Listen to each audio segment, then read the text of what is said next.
Drone attack on the White House or U.S. Capitol planned after elections? A terrorist attack on the United States may be in the planning after the election to make a federal response less effective.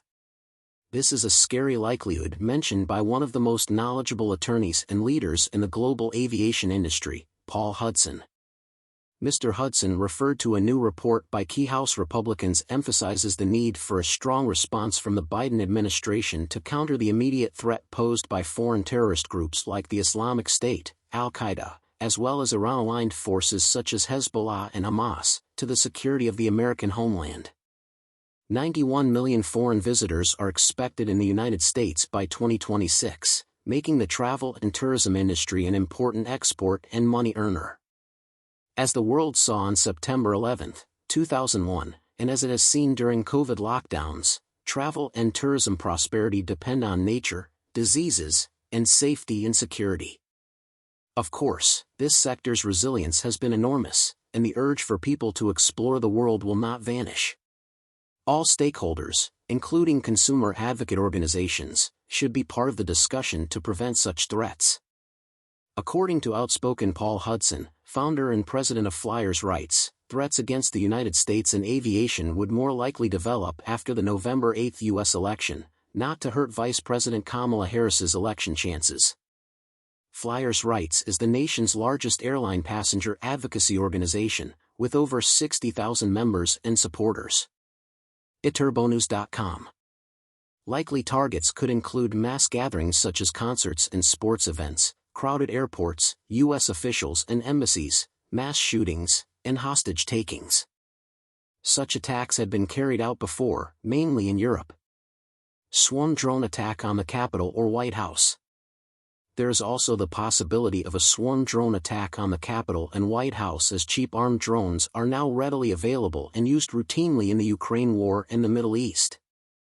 The FBI director and the House Homeland Security Committee Republicans have both issued warnings but without any specific counterterrorism measures except possible bombings in Afghanistan and terrorist centers.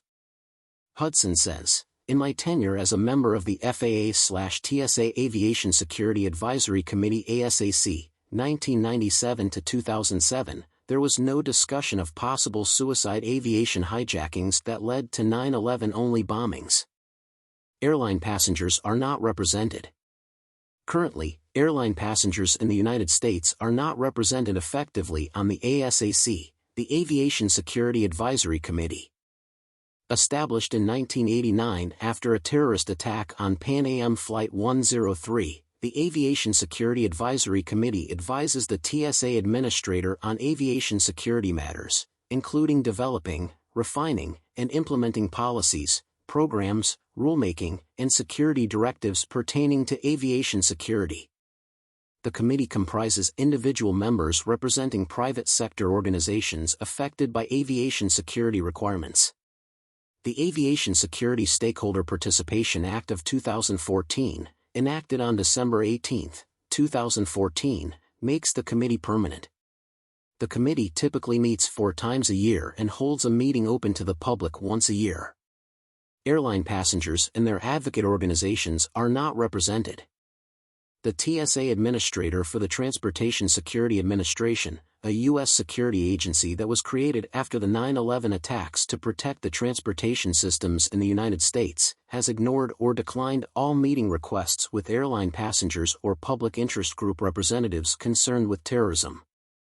The FBI is charged with preventing not just investigations of terrorism but has pulled back from surveillance of Islamic organizations or Antifa. Leaked reports show it is now focused on potential terrorism by anti-abortion Catholics, anti-transgender and anti-migrant activists, white nationalists, and MAGA Republican leaders. Sky Marshals. According to whistleblowers, the Department of Homeland Security, DHS, has dismantled the Sky Marshals, which are now transferred to providing humanitarian assistance to migrants. Meanwhile, there have been 2 assassination attempts on Donald Trump, and Iran is openly plotting the assassination of several U.S. military and civilian officials from the prior Trump administration. iturbonews.com